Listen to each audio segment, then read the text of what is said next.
पश्चिम बंगाल में मालदा और मुर्शिदाबाद दोनों ही मुस्लिम बाहुल्य जिले हैं। मालदा में जहां मुस्लिम आबादी 51% है, तो वहीं मुर्शिदाबाद में 66% मुसलमान हैं। 2001 के चुनाव में मालदा और मुर्शिदाबाद दोनों ही जिलों में ममता की पार्टी का दबदबा था। मुर्शिदाबाद की कुल 22 सीटों में से टीएमसी ने 20 सीटों पर जीत हासिल की थी, जबकि बीजेपी को सिर्फ 2 सीटें मिली थी। इस बार के चुनाव में मुर्शिदाबाद का दंगा और बाबरी मस्जिद का निर्माण बड़ा मुद्दा बनने जा रहा है। सवाल यह है कि क्या ममता का मुर्शिदाबाद प्रयोग चुनाव में ममता को बम्पर मुस्लिम वोट दिलाएगा? क्या इससे जो चुनावों में वोटों के ध्रुवीकरण की हम चर्चा करते हैं, क्या सीधा सीधा लाभ होगा? क्या ये वोटों में कन्वर्ट होगा? भवदेश जी, इसको भी जोड़ लें ना, हम इस मुद्दे को भी जोड़ लें। बाबरी जैसे तैसे चर्चा में तो आ रही है, और बंगाल में अगर ये वाला प्रयोग किया जा रहा है, ममता मुर्शिदाबाद में ही रहेंगी, तो क्या ये मान लिया जाए कि रणनीति अब आगे चलेगी ममता बनर्जी की मुस्लिम वोट्स को अपने साथ रखने की, इंटैक्ट करने की?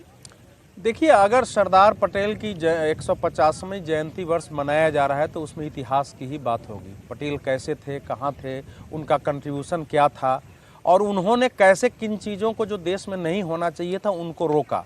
राजनाथ सिंह अगर कह रहे हैं तो राजनाथ सिंह के पास वो सारे तथ्य होंगे, और वो तथ्य पहले से उपलब्ध हैं।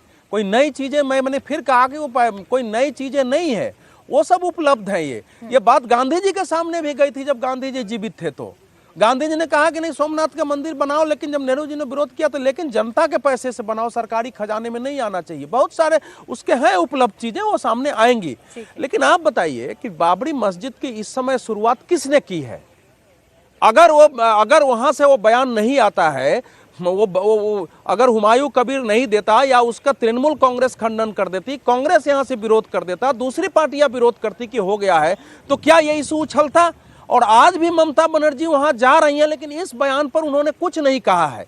जब पिछले वर्ष दंगों में वहां से हिंदू और बाकी समुदाय के लोगों को भाग करके दूसरे राज्य में जाना पड़ा, दूसरे जिले में जाना पड़ा था, स्कूल में थे, साफ था, तो ममता बनर्जी को वहां जाने में कितने 2.5 हफ्ते लग गए थे वहां जाने में। और उसके बाद वो 2 दिन बाद वहां जो उलेमाओं का और मुसलमानों का सम्मेलन था कोलकाता में, उस पर गई थी कि मैं आपके साथ हूं, और उसमें भी उन्होंने मालदा वो कुछ बयान नहीं दिया है। तो पहले वामपंथी शासन ने, बाद में ममता बनर्जी ने, इन सब ने, जो बंगाल में भी जो भी उसके बाद कुछ लिबरल मुसलमान थे, उनकी जगह जो फंडामेंटलिस्ट थे, जिनके अंदर कुछ अजीब अजीब किस्म की बातें, जो सांप्रदायिक थे, उनको बढ़ावा देकर चुनाव जीतने की कोशिश की है। क्या ममता बनर्जी, मैं पूछ रहा हूं, आपने भी अपने टेलीविजन पर दिखाया, सारे टेलीविजन दिखा रहे हैं कि सीमा पर बांग्लादेशी घुसपैठी है, बसीरहाट में 3-3 जगह खड़े हैं कि हमको उस पर जाने दो। क्या वहां जाके चेक करेंगे कि हमारे राज्य में कैसा है? हम बात कर रहे हैं, यहाँ पर 22 सीटें हैं और यहाँ टीएमसी का अच्छा खासा दबदबा है। भाई 20 सीटों पर टीएमसी ने जीत दर्ज की थी और बीजेपी के खाते में सिर्फ 2 सीटें गई थी। अब इसी मुर्शिदाबाद में चूंकि दंगे का भी जिक्र होगा,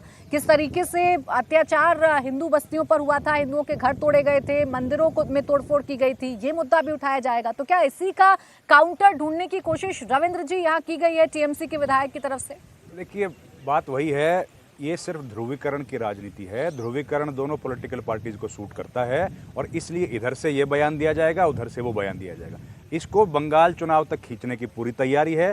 दोनों राजनीतिक दलों ने बहुत आसान रास्ता ढूंढ लिया है, जैसे ही चुनाव आए, ताकि कोई परफॉर्मेंस पे बात ना करे। 15 साल से ममता बनर्जी का शासन है, उनको अपना रिपोर्ट कार्ड लेके जनता के बीच जाना चाहिए। लेकिन वही काम जो बीजेपी अलग अलग प्रदेशों में करती रही है, लोकसभा चुनाव से पहले करती दिखती है, वही काम अब तमाम राजनीतिक दल कर रहे हैं। और ध्रुवीकरण की राजनीति या फ्रीबीज की जो पॉलिटिक्स है, वो बहुत आसान है। अगर उसमें कोई जनता जो है आपकी जिम्मेदारी तय नहीं करती है, आप एक पैसा डालिए और चुनाव जीत जाइए, ध्रुवीकरण करिए, मुख्य मुद्दे हैं उनसे भटका दीजिए। वही काम ममता बनर्जी करती हुई दिख रही है, और वही काम इधर से बीजेपी इधर करती हुई। पिच पर फिलहाल बंगाल का चुनाव आ गया है, ममता बनर्जी आज मुर्शिदाबाद है। अब देखना यही दिलचस्प है कि वो क्या अपने विधायक से इस मसले पर बात करती हैं, ये मसला ऐसे ही चलता रहेगा, क्योंकि मुस्लिम का बम्पर वोट ममता को जीत के लिए चाहिए।